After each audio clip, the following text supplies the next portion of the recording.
नमस्कार मेरे ट्रेडर्स दोस्तों। आज के इस वीडियो में बहुत ही इंपॉर्टेंट टॉपिक के बारे में हम लोग डिस्कशन करने जा रहे हैं। एक बिगिनर्स को अगर ट्रेड करना हो तो कितने चार्ट एट ए टाइम में देखें ताकि एक बेहतर ट्रेड हम लोग का एग्जीक्यूट हो पाए। ऐसा नहीं हो कि कुछ डाटाज की वजह से हम लोगों को एसएल ज़्यादा देना पड़ रहा है या फिर हम लोग का जो प्रॉफिट कहीं ना कहीं उस ट्रेड में ज़्यादा हो सकता था उसको हम लोग कहीं ना कहीं नहीं ले पा रहे हैं। और तीसरा चीज़, स्ट्रेटजीज भी कभी कभी हम लोगों का जो है डाटा के थ्रू अगर हम लोग लेते हैं तो कहीं ना कहीं बेहतर वे में काम करता है या फिर हम लोगों को कभी कभी एंट्री और एग्जिट से बचाता है। तो ये चीज़ का सबसे आसान तरीका या फिर बोल सकते हैं आसान आंसर यही होगा, मैं आप लोगों के साथ एट ए टाइम में मैं जो यूज करता हूँ कितने चार्ट्स का, इसको अगर डिस्कशन करूँ तो कहीं ना कहीं बहुत सारे डाउट्स जो है आप लोगों को क्लियर हो सकता है। मैं अभी फ़िलहाल के लिए 4 लॉट से ट्रेड करता हूँ। मैं अपना जर्नी 2.5 साल पहले चालू किया था और स्टार्टिंग में मुझे अभी भी याद है सिर्फ और सिर्फ निफ्टी का स्पॉट चार्ट देख के मैं ट्रेड एग्जीक्यूट किया करता था। पर धीरे धीरे जैसे जैसे मैं आगे बढ़ा तब मुझे लगा कि कुछ डाटा जैसे भी होते हैं जिसकी वजह से हम लोग कहीं ना कहीं बहुत सारे ट्रेड हमारे से या तो छूट जा रहा है या फिर हमारे से बहुत सारी चीज़ें उस जगह में हमें ट्रेड नहीं लेना चाहिए था, हम लेकर एसएल दे के बैठ जाते हैं या फिर कभी कभी हमारा स्ट्रेटेजी भी काम कर रहा है ठीक जगह। और अगर एक डाटा मेरे पास और होता तो कहने कि मैं और उस ट्रेड में स्टे करता, थोड़ा सा होल्ड करता तो मुझे बड़ा प्रॉफिट होता। तो चलिए हम लोग स्क्रीन के सामने चलते हैं और मैं आप लोगों को दिखाता हूँ कि मैं एट ए टाइम में कितना चार्ट यूज करता हूँ और क्यों करता हूँ विथ रीजन के साथ। दोस्तों मैं एक निफ्टी 50 का ट्रेडर हूँ। निफ्टी 50 का स्पॉट चार्ट मेरा स्क्रीन के ऊपर लगा हुआ है। तो सबसे पहले एक चीज़ मैं यूज करता हूँ, आप लोग देख सकते हैं स्पॉट चार्ट में हम लोग प्राइस सेक्शन देखते हैं। जैसे कि यहाँ पर डब्ल्यू पैटर्न मार्केट फॉर्म हुआ, बट मार्केट में यहाँ स्पॉट चार्ट में एक इंडेक्स है हम लोगों का ये, लेकिन हम लोग जो ट्रेड करते हैं वो जाता है हम लोग का प्रीमियम के ऊपर में। तो आपको उस प्रीमियम का चार्ट देखना वेरी इंपॉर्टेंट बोल सकते हैं, ताकि हम लोग को सही मायने में एसएल और सही मायने में टारगेट को हम लोग कहीं ना कहीं मार्क कर पाएँ। तो इसके लिए मैं क्या करता हूँ कि मार्केट में लेआउट यूज करता हूँ किरोक से, और 3 लेआउट में सिंपली यूज करता हूँ। पहला कि मार्केट हमारा जो फिलहाल के लिए एटीएम यानी कि मार्केट जैसे 830 के पास चल रहा है, यहाँ पर मैं बैंक निफ्टी का यहाँ राइट साइड आप लोगों को दिख रहा होगा, यहाँ निफ्टी को यूज कर लेता हूँ।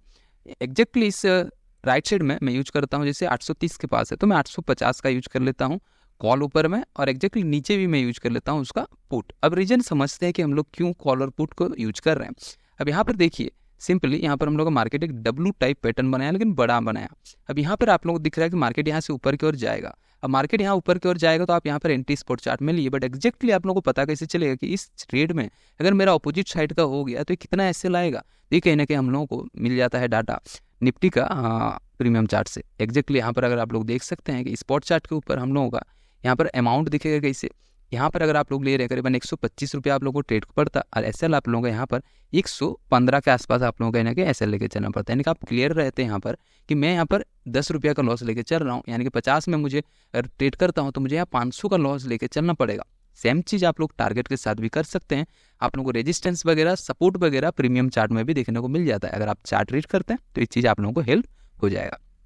अब अपोजिट साइड का हम लोग क्यों देखें, अब देखिए अपोजिट साइड का यूज क्यों कर रहे हैं, तो इसके लिए 3-4 सवाल आ जाते हैं, तो इसके लिए भी लंबा वीडियो बन जाएगा। मैं एक सिंपल रीजन आप लोगों को बताता हूँ क्यों कर रहे हैं। तो कहीं ना कहीं आप लोग समझ सकते हैं कि बड़े प्लेयर्स क्या करते हैं कि प्रीमियम को सेल करते हैं। अब सोचिए मार्केट यहाँ से अगर सेल हो रहा है, गिर रहा है, तो यहाँ पर कहीं ना कहीं बड़े प्लेयर्स क्या कर रहे हैं, कॉल का प्रीमियम को सेल करके बैठे हैं। तो ये चीज़ आप लोगों को यहाँ पर मिल जाएगा कि मार्केट यहाँ पर फॉल होने जा रहा है, तो एग्जैक्टली देखिए यहाँ पर मार्केट कहना कि प्रीमियम जो कॉल का है वो वीकनेस देखने को मिल जा रहा है। फिर यहाँ पर भी एम पैटर्न बनने को दिख जा रहा है हम लोगों को। यहाँ पर जो एम पैटर्न बना और यहाँ पर आप लोग देख सकते हैं कि कितना स्लोली एम पैटर्न बना, ये चीज़ पहले आप लोगों को प्रीमियम जो है कहने की कॉन्फर्मेशन दे देता है, स्ट्रेंथ भी आप लोगों को दिखा देता है। और भी बहुत सारी चीज़ें हैं, बट एक वीडियो में मैं बता दूँ कि सिर्फ प्रीमियम को देखने के कितने फायदे हैं, फिर एक वीडियो ऊपर बन जाएगा। ऑफकोर्स अगर प्रीमियम के ऊपर आप लोगों को जानना है तो आप लोग कमेंट कर सकते हैं। तीसरा जो इंपॉर्टेंट चीज़ है मैं यूज करता हूँ वो हो जाता है हम लोगों का चेन में जाके हम लोग यूज करते हैं ओपन इंटरेस्ट का। और ये ओपन इंटरेस्ट बहुत ही इंपॉर्टेंट डाटा है, क्योंकि अगर आप लोग सोचिए सिंपल मैं पहला स्टेप्स का ही एग्जांपल बताता हूँ। जैसे मार्केट में आपको यहाँ पर ट्रेड दिखा 815 में आप ट्रेड लिए, और आप लोग देख सकते हैं कि 850 में यहाँ पर मुझे कहीं ना कहीं दिख रहा है कि 850 में सेलर्स भरे हैं बड़े बड़े भर के। तो यहाँ मार्केट अगर गया तो यहाँ से सेल होने का चांसेस है। तो मैं अगर यहाँ ट्रेड एग्जीक्यूट किया, प्लान किया, तो मेरा जो प्रॉफिट कहीं ना कहीं मार्केट जा भी रहा है तो पहला टारगेट इसी के ऊपर रहना चाहिए, क्योंकि यहाँ पर सेलर्स हैं तो कहीं ना कहीं मार्केट एट ए टाइम इसको क्रॉस नहीं करेगा। तो मैं पहले यहाँ पर जाते साथ ही एक सावधानी बरतूंगा कि मार्केट यहाँ पहुँच कर प्राइस एक्शन क्या क्रिएट कर रहा है, या फिर अगर सोचिए 4 लॉट से ट्रेड कर रहा हूँ तो 2 लॉट यहाँ पर मैं कट कर दूंगा। तो सबसे पहला और बड़ी इंपॉर्टेंट रीजन यही होता है। दूसरा, अगर मार्केट सोचिए यहीं पर मार्केट में ट्रेड लेने जा रहा हूँ, मार्केट फॉल होकर आया है, मैं यहाँ पर बाइंग कर ले रहा हूँ, बट मुझे ओपन इंटरेस्ट में दिख रहा है कि यहाँ पर भी भारी मात्रा में सेलर्स बैठे हैं, तो मार्केट थोड़ा बहुत होल्ड करने के बाद यहाँ से फॉल भी हो सकता है। हो सकता है, मैं बोल रहा हूँ, तो ये ओपन इंटरेस्ट आप लोगों को बता देता है कि कितने यहाँ पर सेलर्स बैठे हुए हैं। ओके, तीसरा और बहुत ही इंपॉर्टेंट चीज़ मैं यूज करता हूँ वो है कि कभी कभी इसी निफ्टी 50 के चार्ट में मैं बैंक निफ्टी का डाटा को भी देख लेता हूँ, क्योंकि निफ्टी 50 और बैंक निफ्टी अगर दोनों साथ में मूव कर रहे हैं आप साइड तो दोनों बेहतर है।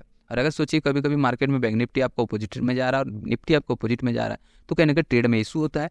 और भी बहुत सारी डाटा हैं, अगर आप लोग बैक टेस्टिंग करेंगे तो पता चलेगा कि ये सारी एट ए टाइम है निफ्टी 50 और बैंक निफ्टी दोनों को थोड़ा सा देख के चलने से बेहतर होता है। अब मैं ये नहीं बोल रहा हूँ कि मैं सब टाइम उसको देखते रहता हूँ, लेकिन हाँ निफ्टी 50 को जब मैं यूज कर रहा हूँ, अगर सोचिए ट्रेड लिया हूँ या फिर ट्रेड लेने वाला हूँ, तो एक बार जरूर बैंक निफ्टी को खोल के भी देख लेता हूँ कि उसमें क्या प्राइस एक्शन फिलहाल के लिए घट रहा है। ऐसा तो नहीं है कि मैं निफ्टी को कॉल साइड का ट्रेड देख रहा हूँ और उसी टाइम बैंक निफ्टी कहने के एम पैटर्न बना के मार्केट नीचे जाने का सोच रहा है, फिर वीकनेस हो रहा है, तो उस टाइम में आप लोगों को कहने के बचाएगा ये सारी चीज़ें। ये 3 या 4 चीज़ है जो मैं सिंपली यूज करता हूँ। आई होप कि आप लोगों को डाटा जो मैं बताया आप लोगों को काम आए। अगर कुछ डाउट्स है कमेंट सेक्शन में बताएं, इसके लिए फिर अलग से बात करेंगे हम लोग। बाकी मिलते हैं और एक नए वीडियो के साथ, तब तक के लिए टाटा एंड गुड बाय।